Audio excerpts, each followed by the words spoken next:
कहानी जो दिल को छू जाए, कसम से आप रो देंगे। दुनिया जिसे कहती है जादू का खिलौना मिल जाए तो मिट्टी भी हो जाए तो सोना।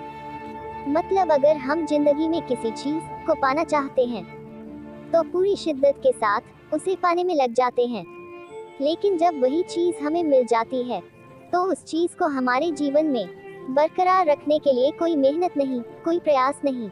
मैं आज इसी वाक्य पर एक बेहद दिल को छू जाने वाली सबके सामने प्रस्तुत करना चाहता हूँ। ये कहानी है उन दो प्रेमियों की जब वह कॉलेज में थे। उन दोनों का स्वभाव एक दूसरे से बिल्कुल अलग था। अगर किसी को नृत्य अच्छा लगता था तो दूसरे को नृत्य देखना भी पसंद नहीं था। एक को दूसरों से मिलना जुलना पसंद था, जबकि दूसरे को किसी की कंपनी की कोई जरूरत नहीं। वह अपना अकेली ही कोने में पढ़ती रहती। भावना जो पढ़ाई में हमेशा उत्तीर्ण आती थी, पर कक्षा में उसका कोई दोस्त नहीं। सारे उसे चश्मिश बुलाकर चिढ़ाते थे। 12वीं के बाद उसका दाखिला संत स्टीफेंस कॉलेज में छात्रावास के कारण हुआ और उसी कॉलेज में एक बेफिक्रा अभिषेक ने भी दाखिला लिया। वह पढ़ाई में थोड़ा कम होशियार था, परंतु वह हमेशा हंसता और हंसाता रहता। सारे उसके बेहद नजदीक रहते। लड़कियां भी अभिषेक की दोस्त बनना चाहती थीं, पर दूसरी तरफ भावना जो हमेशा पढ़ती रहती थी, उसे इन सब चीजों से कोई फर्क नहीं पड़ता। अभिषेक का कुछ ही महीनों में पूरे कॉलेज में नाम हो गया, परंतु एक दिन वह सब लेबोरेटरी में थे। वही भावना और अभिषेक को एक टीम बनाया गया, पर उस 3 घंटे में उनकी दोस्ती काफी अच्छी हो गई। और फिर क्या था, वह दोनों मिलने लगे। भावना ने अभिषेक की पढ़ाई में काफी सहायता की और अभिषेक भी भावना को भी अकेला नहीं छोड़ता था। जो भावना को कॉलेज में चिढ़ाए थे, वह अब इन दोनों की जोड़ी देख सारे जलते थे। अभिषेक एक बार जो बोलता था, भावना उसके लिए असाइनमेंट्स, प्रोजेक्ट आदि बना दिया कर देती थी। एक दिन जब अभिषेक कॉलेज कैंटीन में अपने दोस्तों के साथ बैठा हुआ था, भावना उस वक्त क्लास के लिए गई हुई थी, तो एक दोस्त ने अभिषेक से पूछा कि तू भावना से कुछ बात भी करता? उससे तो कोई भी बात नहीं करता, तेरे अलावा इस पूरे कॉलेज में। तो अभिषेक ने भावना का मजाक उड़ाते हुए कहा, यार मैं तो कहता हूँ कि सबके जीवन में भावना जैसी लड़की होनी चाहिए, ताकि उसे कोई भी काम कभी न करना पड़े।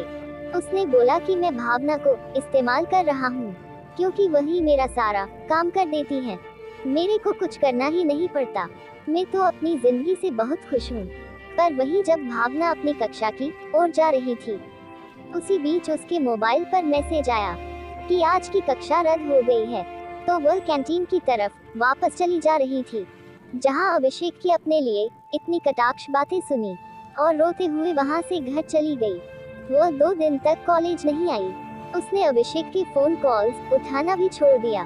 जब वह कॉलेज कुछ दिन बाद आई, तो सबसे पहले अभिषेक उससे आकर मिला और उससे पूछा कि वो इतने दिन कॉलेज क्यों नहीं आई।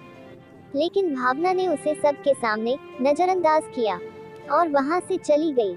लेकिन अभिषेक को अब तक इस बात की भनक लग गई थी कि उससे कोई बहुत बड़ी गलती हुई है। कुछ घंटे बीते और अभिषेक ने भावना को कैंटीन में कोने में अकेले एक किताब पढ़ते देखा। वह तुरंत भावना के पास जाकर उससे पूछा कि उसे आखिर हुआ क्या। अभिषेक के लाभ पूछने पर भावना ने रोते हुए कहा कि अभी अगर तुम्हें अपना असाइनमेंट्स और प्रोजेक्ट्स बनाने थे तो मुझे वैसे भी बोल दे देते, मैं तब भी बना देती, लेकिन तुमने मेरा सबके सामने मजाक बना दिया। तुमने, भावना ने अभिषेक को म्यूचुअल फंड भी कहते हुए सुना था। तो उस पर भावना ने अभिषेक को गुस्से से बोलते हुए बोला कि अभी अगर कोई म्यूचुअल फंड इंटरेस्ट अच्छा दे तो उसे कभी तोड़ा नहीं करते। भावना भी कही शायद तुम्हें ये समझ में न आए। ये जब कहकर भावना कैंटीन से बाहर जाने लगी, तभी पीछे से अभिषेक की आवाज आई कि भावना, तुम मुझसे पूछती रहती थी कि मेरे तो कितने ही सुंदर सुंदर लड़कियां दोस्त हैं, तो तुम मेरे साथ ही क्यों घूमती हो? और मैं बस हंस दिया करता था। तो आज मैं तुम्हें उस सवाल का जवाब देना चाहता हूँ। भावना ये सुनकर पीछे मुड़ी तो उसने देखा कि अभिषेक एक टेबल पर खड़ा होकर बोल रहा है। वह आश्चर्यचकित देख खड़ी रह अभिषेक को देख रही थी। अभिषेक बोला कि मैं हमेशा तुम्हारे ही साथ ज्यादा समय बिताता था। मुझे तुम्हारे साथ ही पढ़ाई करने में असली मजा आता था, क्योंकि मैं तुमसे प्यार करने लगा हूँ। भावना आई लव यू, उसने सबके सामने उसे बोला। भावना स्तब्ध थी, उसकी आंखों में आंसू आ गए। वह बोली अभी ये तुम क्या बोल रहे हो? तो अभिषेक ने फिर बोला कि भावना क्या तुम मेरी गर्लफ्रेंड बनोगी? ये कहते हुए वह टेबल से नीचे उतरा और उसी वक्त भावना भागते हुए अभिषेक को जोर से सीने से लगा लिया। सारे लोग जो वहाँ कैंटीन में खड़े थे ये सब देख तालियां बजाने लगे। उस दिन से भावना और अभिषेक काफी पास आ गए। कॉलेज में वह दोनों क्यूटेस्ट कपल से मशहूर हो गए। ये सिलसिला साल भर चलता रहा और अंत में उनका कॉलेज से फेयरवेल का दिन भी आ गया। सभी लोग फेयरवेल के दिन काफी खुश थे, सारे नाच रहे और गुनगुना रहे थे। अभिषेक और भावना भी काफी खुश थे, लेकिन भावना का अगले दिन एक बहुत बड़ी कंपनी के लिए इंटरव्यू था, तो वह फेयरवेल पार्टी से जल्दी ही घर के लिए चली गई। अगले दिन भावना बेहद खुश होकर, क्योंकि उसका चयन उस कंपनी के लिए हो गया था, बताने के लिए अभिषेक के घर पहुंची। वहां उसने नीतू को देखा। नीतू जो भावना से बहुत जलती थी, उससे बेहद नफरत करती थी, क्योंकि वह अभिषेक की गर्लफ्रेंड बनना चाहती थी। भावना ने नीतू को देख पूछा, तुम अभिषेक के घर पर क्या कर रही हो? तो नीतू बोली कि कल रात हमें पार्टी में काफी लेट हो गया था और हमने पी भी रखी थी। तो अभिषेक ने मुझसे पूछा कि तुम आज रात मेरे घर में ही रुक जाओ। नीतू ने फिर बोला कि अगर तुम्हें कोई जरूरी काम है अभिषेक से तो मैं उसे जाकर उठा देती हूँ, वह अभी भी बेड पर सो रहा है। भावना ने नीतू की यह बातें सुन लगा कि शायद अभिषेक ने उसे धोखा दिया, चीट किया है, और वह वहाँ से रोते रोते चली गई। उस दिन से अभिषेक और भावना में कोई बातचीत न रही। अभिषेक ने भावना को बहुत सारे कॉल किए, लेकिन भावना ने एक का भी जवाब नहीं दिया। लेकिन कहते हैं ना जोड़ियां तो ऊपर से ही बनकर आती है। कई साल बीत गए। अब भावना एक मैनेजमेंट कंपनी में इंटर्न थी। अभिषेक भी अब एक अच्छा हास्यकार बन चुका था। भावना की कंपनी ने अभिषेक को एक नया मैनेजर देने का कॉन्ट्रैक्ट किया, परंतु भावना इन सब से बिल्कुल अनजान थी। एक दिन जब अभिषेक भावना के कार्यालय आया, तो वहाँ उन दोनों की मुलाकात हुई, पर दोनों ने एक दूसरे को देखते ही एक दूसरे से मुंह फेर लिया। अभिषेक ने अपने मैनेजर के तौर पर भावना को चुना, क्योंकि वह अपने प्यार ठुकराने का बदला लेना चाहता था। भावना से वह रविवार को भी काम करवाता था। एक दिन संयोग से भावना की मुलाकात नीतू से हुई, जो अब अभिषेक की नई गर्लफ्रेंड थी।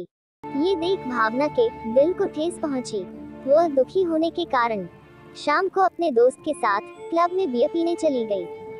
आयुषी को अपने दोस्त को यूं दुखी देखना अच्छा नहीं लगा, तो उसने उससे पूछा कि आका वह दुखी क्यों है। तो भावना ने आयुषी को अपने और अभिषेक के बारे में सब कुछ बताया।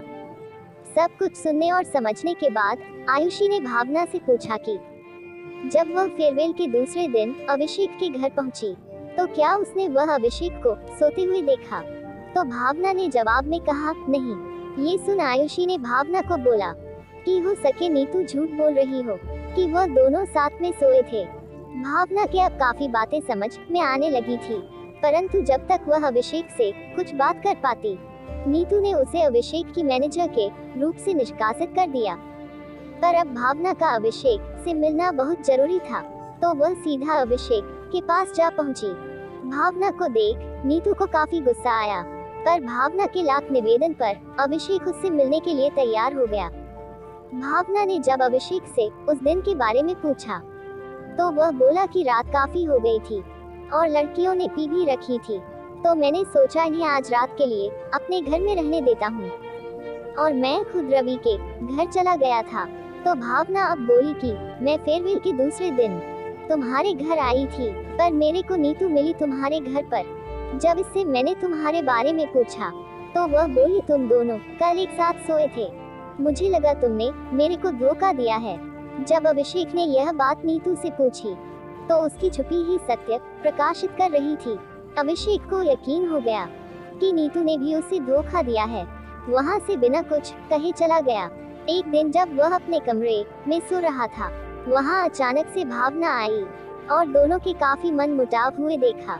परंतु जब अभिषेक उससे से नाराज होकर जाने लगा, तो भावना वहीं पर जैसे कॉलेज के समय कैंटीन के टेबल पर अभिषेक ने भावना को आई लव यू बोला था, उसी तरह भावना ने भी टेबल पर चढ़कर अभिषेक को आई लव यू बोला, जिससे अभिषेक का गुस्सा शांत हो गया और भावना के लिए वही पुराना प्रेम उमड़ पड़ा। दोस्तों, मेरी कहानी को अपना अनमोल समय देने के लिए आप सभी का तहे दिल से शुक्रिया। यदि मेरी कहानी आप लोगों को अच्छी लगे तो प्लीज कमेंट करें और सब्सक्राइब करें। आपका एक एक कमेंट और सब्सक्राइब मेरे लिए बेशकीमती है।